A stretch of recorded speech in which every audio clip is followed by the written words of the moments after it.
Hello, and welcome to another day of Walking with Jesus. As we continue our journey with Jesus through the Gospel of Luke, we are nearing the end of Luke chapter 19.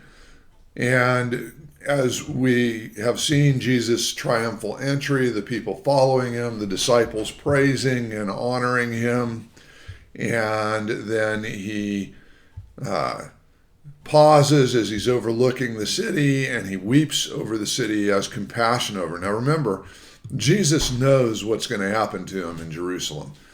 Jesus knows that he is going to his death there. And up to this point, while he has been to Jerusalem a few times, he's been very undercover, very low key. And this time he's going in boldly. He's going in in a way, asking for trouble because it's his time. He's following the Lord's will all the way to the end.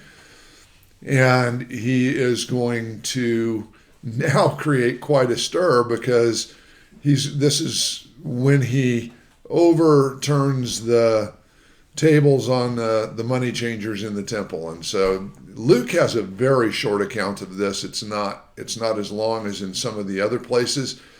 But in Luke 19:45, and we'll just finish the chapter through verse 48, it says this: "And he entered the temple and began to drive out those who sold, saying to them, 'It is written, my house shall be a house of prayer, but you have made it a den of robbers.' And he was teaching daily in the temple. The chief priests and the scribes and the principal men of the people were seeking to destroy him, but they did not find anything they could do, for all the people were hanging on his words." So once again, as I said, he has compassion on this people. We go back to the beginning of him weeping over the city as he goes in. And would that even you had known on this day the things that make for peace, but now they are hidden from your eyes. And he talks about the coming destruction of Jerusalem, all because they did not know the time of their visitation, because they did not recognize the Prince of Peace who was in their midst.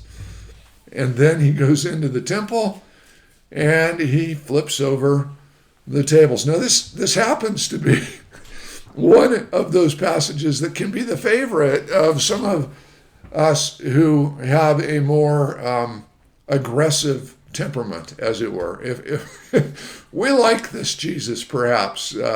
One of the other Gospels says that he fashions a whip and drives them out. It's a moment of righteous wrath.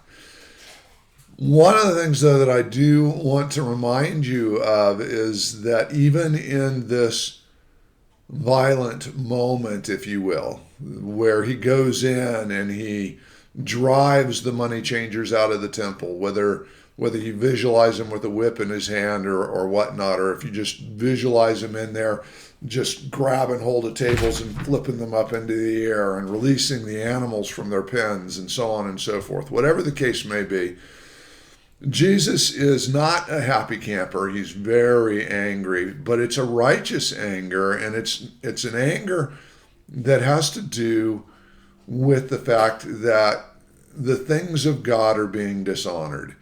And even in this righteous anger, even in this indignation, even in this time when he's turning tables and stuff, he doesn't hurt the people. He doesn't kill the people. He lets them know that this is wrong in no uncertain terms.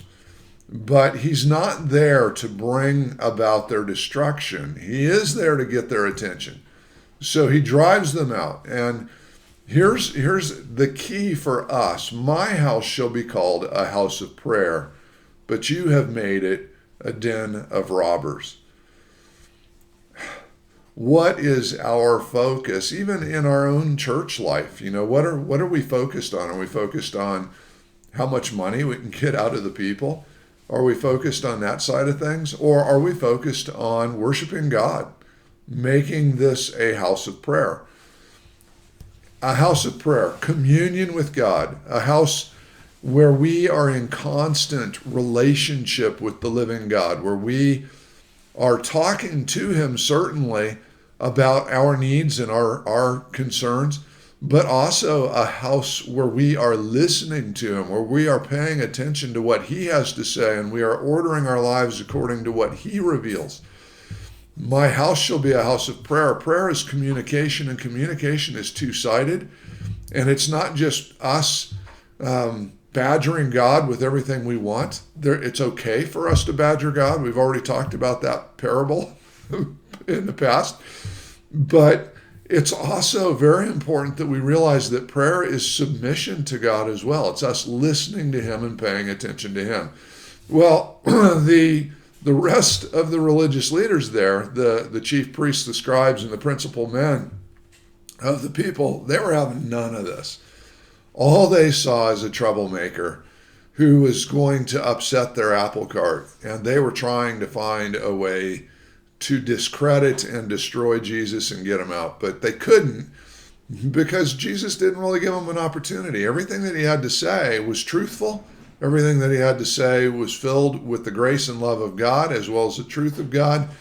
And therefore the people were hanging on his words. The people wanted to hear what Jesus had to say. So